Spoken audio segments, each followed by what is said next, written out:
नमस्कार। आज चिंतन में मैं चर्चा करने जा रहा हूँ हमारा दुश्मन कौन। हमारा दुश्मन कौन, इसी विषय पर मैं चर्चा करने जा रहा हूँ। क्योंकि हम आप सब दुश्मन से परेशान हैं, किसी और से नहीं, दुश्मन से परेशान हैं। अगर आपका दुश्मन संख्या में ज़्यादा हो, 10-20 की संख्या में हो, तो उसे कैसे मारेंगे? सवाल उठता है कि उसको कैसे मारेंगे। क्या 10-20 आपका दुश्मन है, उसको आप मार सकेंगे? यह संभव ही नहीं है कि आप उस दुश्मन को मार सकें, क्योंकि उसका संख्या ज़्यादा है, वह बलशाली ज़्यादा है। तो कैसे मार सकेंगे? सवाल उठता है कि दुश्मन की संख्या ज़्यादा है, तो उस दुश्मन को आप कैसे खत्म करेंगे, कैसे मारेंगे? क्या 10-20 आपका दुश्मन है, अगर 2-4 को मारेंगे तो फिर 2-4 और पैदा हो जाएगा। 2-4 को मारेंगे, 2-4 और पैदा हो जाएगा। जैसे एक ऊंट के बाड़ा वाला, ऊंट समझते हैं, बाड़ा समझते हैं, जो घेरा लगा करके उसमें रखता है, उसको बाड़ा कहते हैं। जैसे गाय पालक गौशाला रखता है, उसी तरह ऊंट का बाड़ा होता है। उसमें संत ने एक आदमी को भेजा और कहा,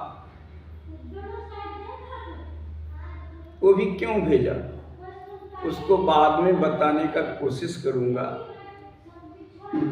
लेकिन मेरा प्रश्न जहाँ है उस पे मैं जानना चाहूँगा कि बाड़ा में कहा कि तुम्हें सब ऊंट को बैठा करके तब सोना है, और वह ऊंट को बैठा रहा है, 5-7 को ऊंट को बैठाता है, फिर एक खड़ा हो जाता है। अब 100 ऊंट का बाड़ा है, उसमें 10 ऊंट को बैठाता है, फिर एक खड़ा हो जाता है, फिर 15 को बैठाता है, 2 खड़ा हो जाता है। इसी तरह पूरे रात ऊंट को बैठाने में लग गया, लेकिन ऊंट नहीं बैठ पाया। सुबह हो गया, आंख लाल हो गई, और वह जब पूछा संतों ने कि आपने ऊंट को बैठाया, आंख लाल पीला था। कहा कि जब एक ऊंट को बैठाता था, दूसरा खड़ा हो जाता था, उसी तरह आपके जीवन में जो दुश्मन है वह उसी प्रकार है। जब एक को समाप्त करेंगे दूसरा दुश्मन खड़ा हो जाएगा, तीसरा खड़ा हो जाएगा, तो उसका सामना आप कैसे करें? क्योंकि दुश्मन अनंत है, उसकी संख्या ज़्यादा है, तो उस दुश्मन को आप कैसे समाप्त करेंगे? आज इसी पर मेरा चर्चा है आपके सामने कि मैं अपने दुश्मन को कैसे समाप्त करूंगा। अर्थात ये जानने का प्रयास करूंगा कि मेरा दुश्मन कौन है। आपका, हमारा, सबका दुश्मन कौन है जिससे हम ज़्यादा परेशान रहते हैं, ज़्यादा दुखी रहते हैं, हमेशा चिंतित रहते हैं, हमेशा टेंशन में रहते हैं? तो ये समझना है कि हमारा दुश्मन कौन है। जब तक आप दुश्मन को समझेंगे नहीं, आपने जब तक उस बीमारी को अच्छी तरह से समझेंगे नहीं, तब तक उस बीमारी को आप मार नहीं सकते। राम बहुत कोशिश किया रावण को मारने के लिए, लेकिन रावण मरता नहीं था। लेकिन जब विभीषण ने बताया कि रावण कैसे मर सकता है, फिर उस विधि को राम ने अपनाया और रावण को मार दिया। उसी प्रकार आपके दुश्मन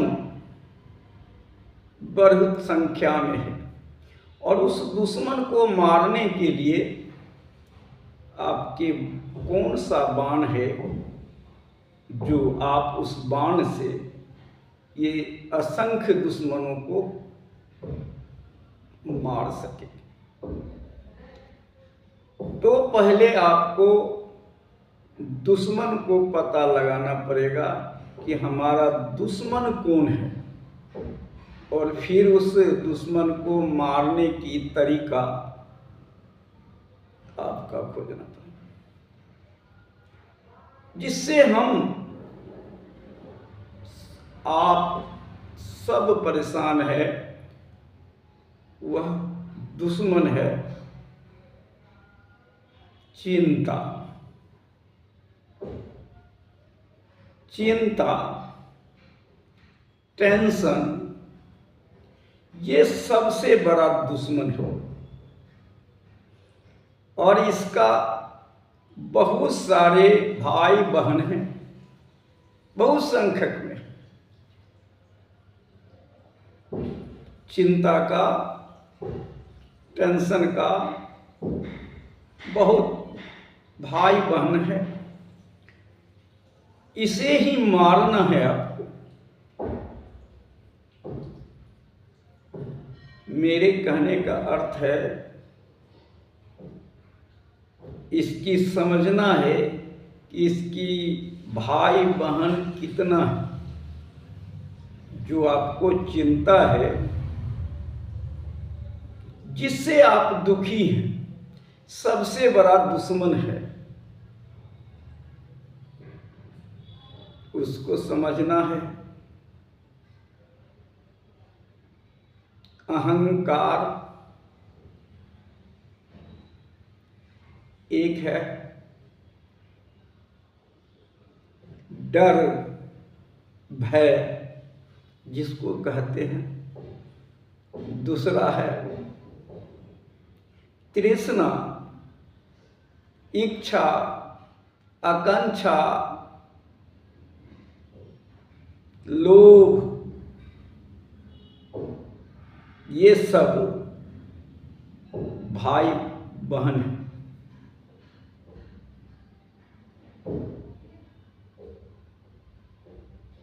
आपको चिंता कहां से आती है? ये सारे भाई बहन हैं, वह सारे मिल करके चिंता पैदा करती है, टेंशन पैदा करती है, और उसी से हम दुखी हैं।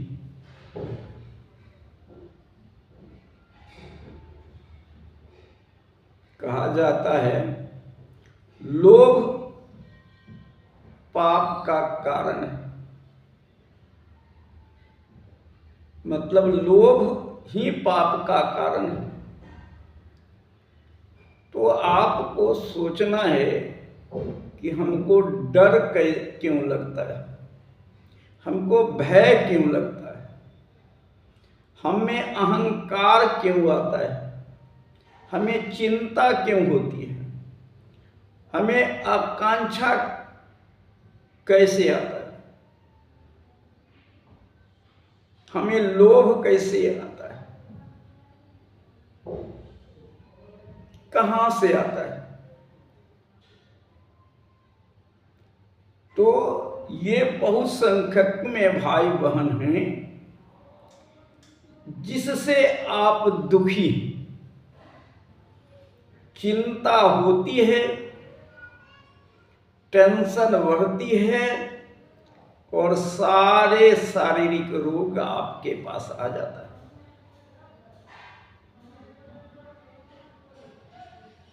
जो मैंने बताया, जो संख्या में है, अब इसको हम दूर कैसे कर सकते हैं? चिंता को दूर कैसे सकते हैं?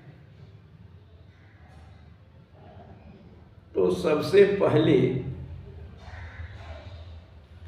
आप इन भाई बहनों की संख्या है, इसको बारी बारी से समझना पड़ेगा और इनको मारने का उपाय ढूंढना पड़ेगा। हमें डर क्यों लगता है? डर आता कहां से? क्या जिसे आप भगवान कहते हैं, जिसे ईश्वर कहते हैं, वो आपको डर क्यों देगा? जिन्हें आप सुनते हैं कि माता पिता बच्चे को जन्म देता है, माता पिता कभी भी बच्चे को अहित नहीं करता, नुकसान नहीं करता है, और नुकसान होते देखना भी नहीं चाहता है। हमेशा उसकी उन्नति देखना चाहता है। तो अगर कोई भगवान है तो फिर आपका वो डर क्यों देंगे? काहे का डर? किसका डर? तो जो डर है आपका, वह डर किसका?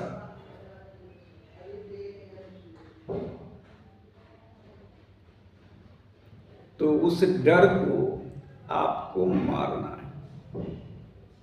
डर को समाप्त करना है कि कोई हमसे बलशाली नहीं है, सबसे बलशाली मैं हूं।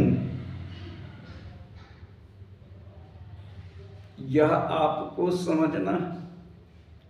सबसे बलशाली मैं हूं, मुझे कोई नहीं मार सकता।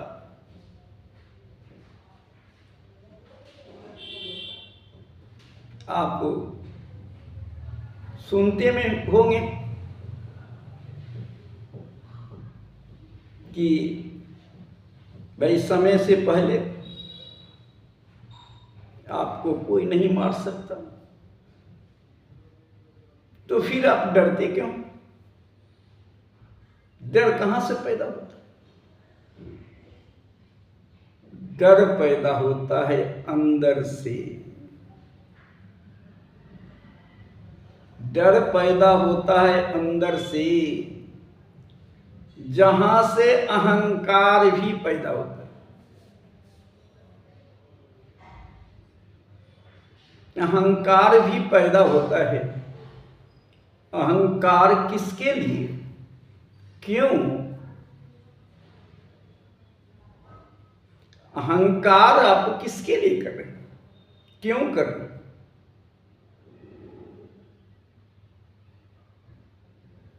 किसने आपको, आपसे किसने छीना है? कौन ले लिया है? आपको क्या है? आपको पृथ्वी पर आपने तो कुछ बनाया नहीं है, आपका कुछ बनाया है भी नहीं, तो आप किसकी बात करते हैं? कौन आपको क्या ले दिया है जिसके कारण अहंकार है? कौन आपको नुकसान कर दिया है जिसके कारण अहंकार है?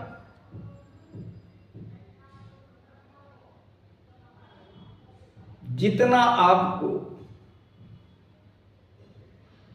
कर्म करेंगे उतना तो फल मिलेगा ही। अगर जो नहीं मिला है तो आप समझिए कि हमारा कर्म ही नहीं हुआ, हमारा कर्म में कमी रह गया।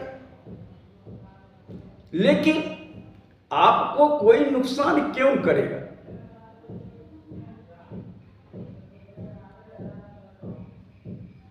आपको कोई नुकसान नहीं कर रहा है, आपको अहंकार आता है, इसीलिए नुकसान भी दिखाई पड़ता है। बिना अहंकार का क्रोध नहीं आता, बिना अहंकार का क्रोध नहीं आता। क्रोध आता है जब आपके अनुकूल वातावरण नहीं होता है, आप जो चाहते हैं वह नहीं होता है, तब क्रोध आता है।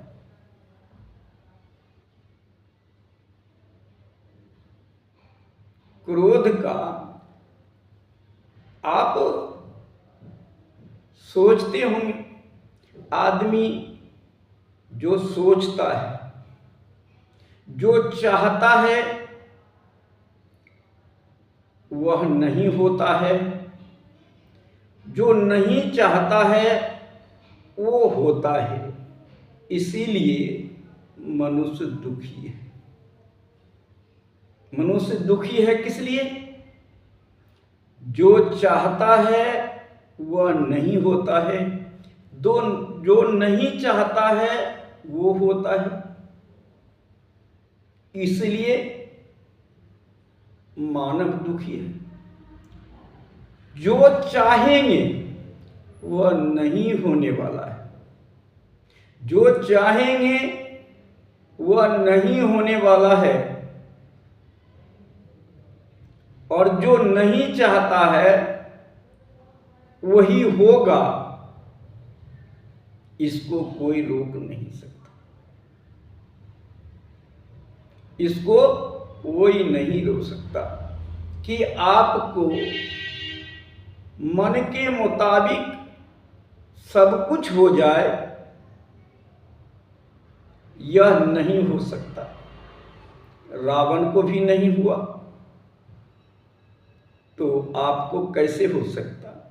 कहने का मतलब किसी को नहीं हो सकता, जो वह चाहता है वह नहीं हो सकता, और जो चाहता है नहीं होता है, उसी से क्रोध, अहंकार, चिंता सारे आता है।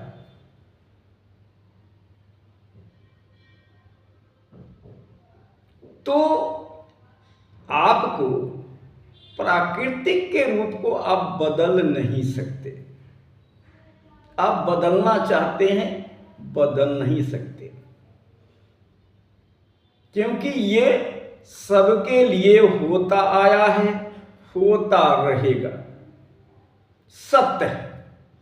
पहले तो सत्य को स्वीकार कीजिए कि जो आप चाहते हैं वह नहीं होगा, जो नहीं चाहते हैं वही होगा। यह सत्य है, इसको स्वीकार कर लीजिए।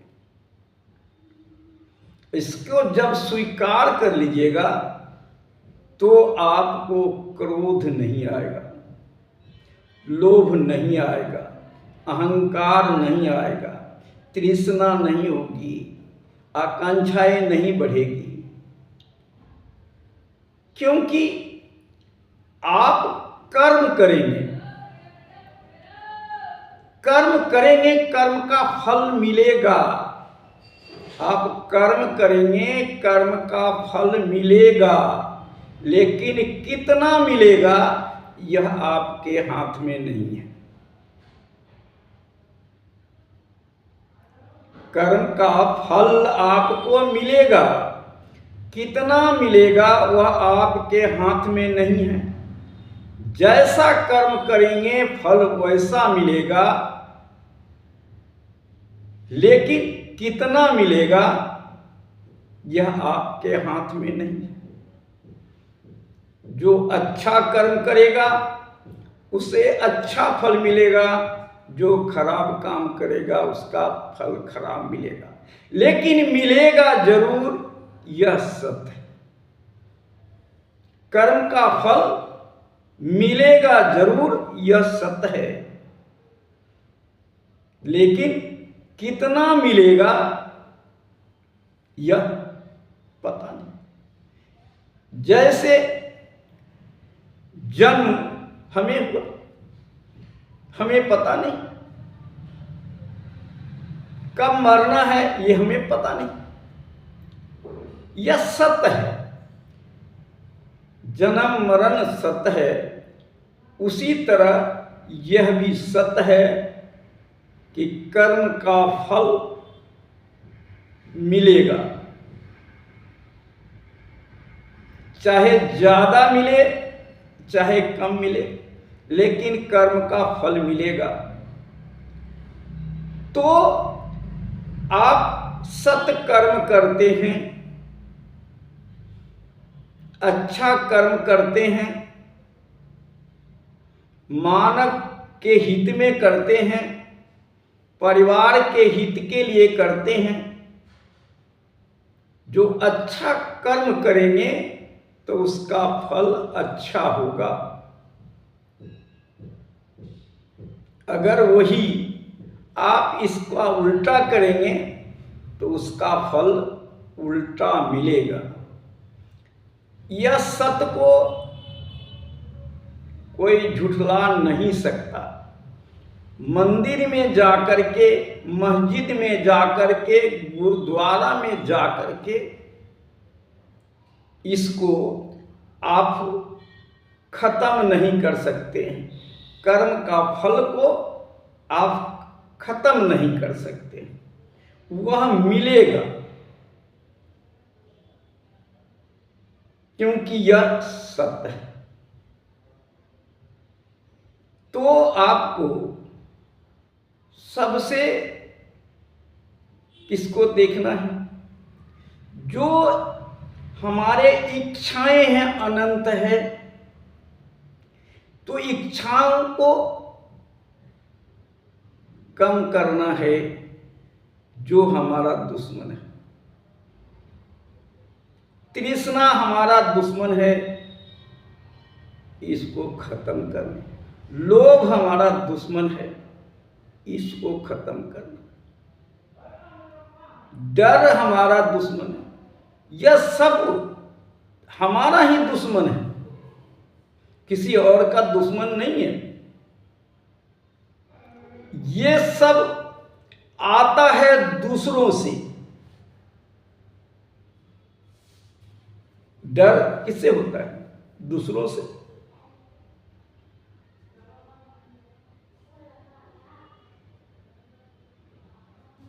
जो आशा, जैसे कि लोभ है, लोभ किस लिए? दूसरों के लिए, अपनों के लिए लोभ।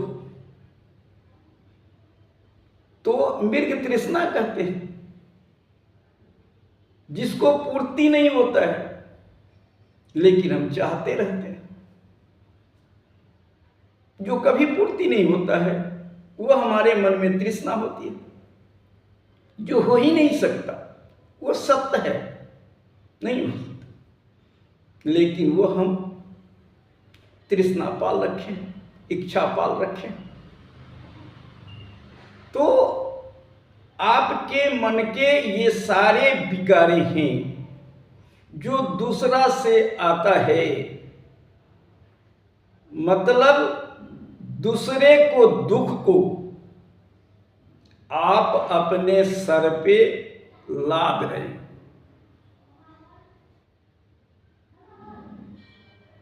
आपको कोई दुख नहीं है। लोभ है कि हमारे बच्चे का 2 महल का मकान बन जाए, हमारा बेटा इंजीनियर बन जाए, बेटा का 5 कट्ठा जमीन हो जाए, हमारा पड़ोसी है वह गरीब हो जाए, हमारे से कोई ऊपर न जाए, सबसे आगे मैं रहूं।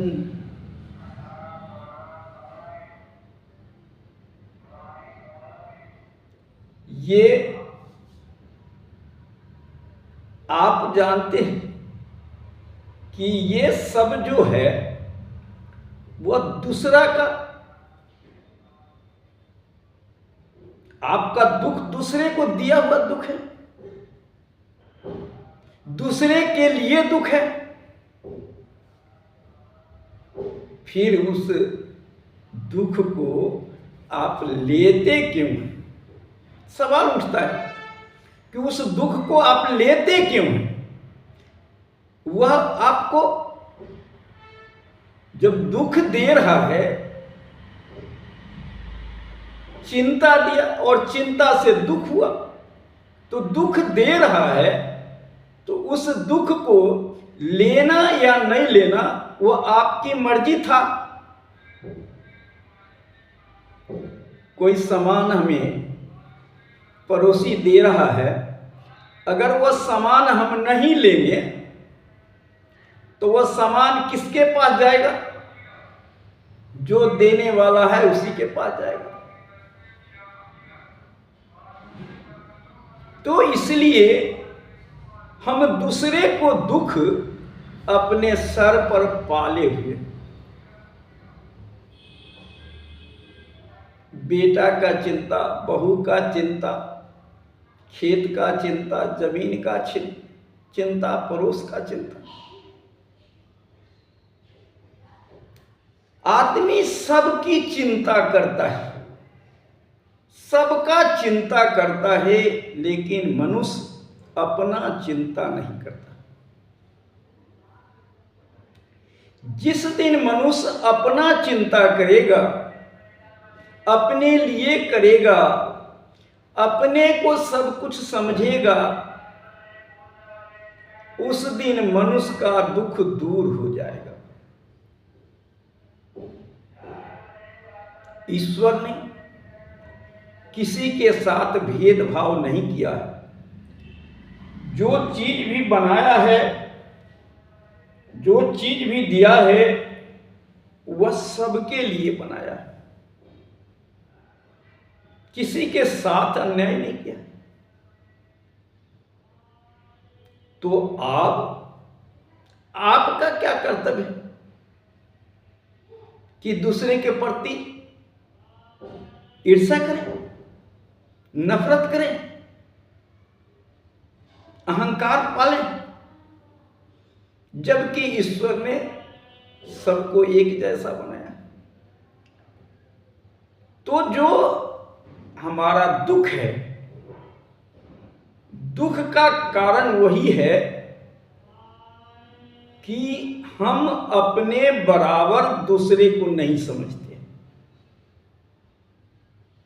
अपने बराबर दूसरे को नहीं समझते, और अपने अनुकूल अगर दूसरा नहीं चलता है, हमारे अनुकूल अगर दूसरा नहीं चलता है, दुख उससे होता है। क्योंकि यह स्वाभाविक है,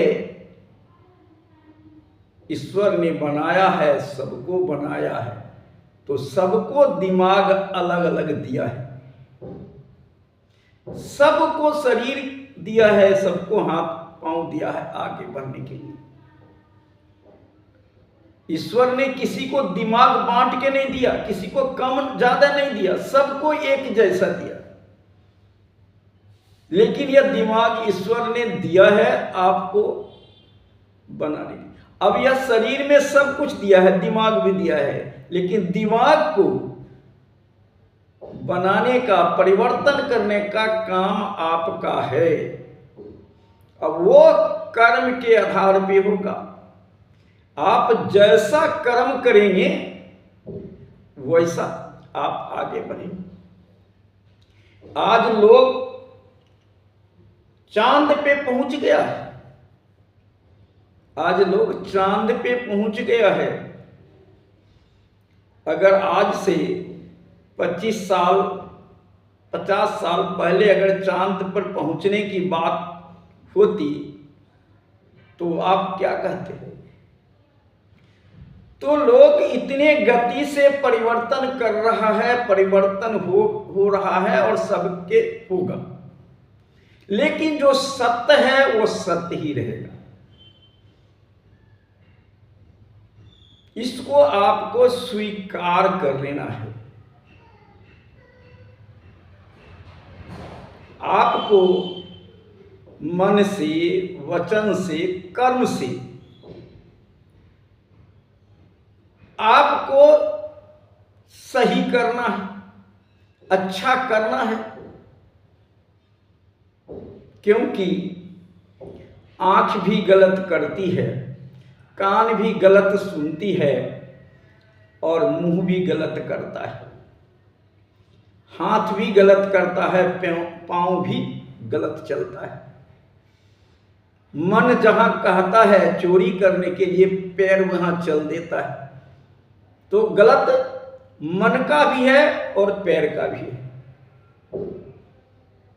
तो सबसे पहले किसको रोकना है? मन को रोकना है, जो अनंत है, जो अनंत दुश्मन को पैदा करता है, उस मन को आपको रोकना है, स्थिर करना है। लेकिन आपको यही सोचना है कि मैं बलशाली हूं, मुझसे बलवान कोई दूसरा नहीं है। जब तक यह नहीं सोचेंगे तब तक डर लगा रहेगा। आप सोचते हैं कि हमसे ऊपर कोई बड़ा आदमी बैठा हुआ है, इसका डर है। यही सोच जो है डर पैदा करता है, और उससे आप डरे हैं, इसलिए आप निकल नहीं रहे, और उसी डर के मारे ये सारे अवगुणे आ रही। राजा होता है ना, राजा किसी प्रजा के लिए अहित नहीं चाहता है, सबको समान दृष्टि से विकास करना चाहता है, सबसे आगे बढ़ाना चाहता है। तो आप राजा हैं, और आपका फैसला करना है कि हमको क्या करना है, क्योंकि सबसे बड़े आप ही हैं, हम ही हैं, हम में ही है। तो यह मन जो है, वो मन सबसे बड़ा राजा है। इसी को कंट्रोल करना है, सारे कंट्रोल हो जाए। मन को आपको कंट्रोल करना है, सारे कंट्रोल हो जाएगा। ये मन का कंट्रोल कैसे होगा? ये साधना से होगा, सत्संग से होगा, सज्जनों की संगति से होगा, अच्छे दोस्त से होंगे। ये आपके मन में जो ये चीज है, डर, भय, अहंकार, ये सारे मन में पैदा होता है और तब ऊपर से शरीर होकर के आपके चारों तरफ जाता है। इसलिए मन को एकत्र करने के लिए, संतुलित करने के लिए आपको साधना करना है। सुबह सुबह आधा घंटा मन में शांति शांति शांति शांति के लिए साधना करना है कि मन को जो भाग रहा है इसको शांत करना, शांत करना, शांत करना। कभी लोभ, तृष्णा, तो ये सारा शांत मन को करेंगे। मन जब शांत होगा तो विकार, मन का विकार है, मन का जो दुश्मन है, ये सारे दुश्मन मन का है। क्योंकि मन सबको, तो ये मन जो है वो मन को रोकने के लिए ही ये सारे साधना है, सत्संग है, सज्जनों की संगति है। इसके द्वारा आपके मन, वचन और कर्म में सुधार आएगा। और मन के विकार जब तक नहीं हटेगा तब तक आप दुश्मन को नहीं मार सकते।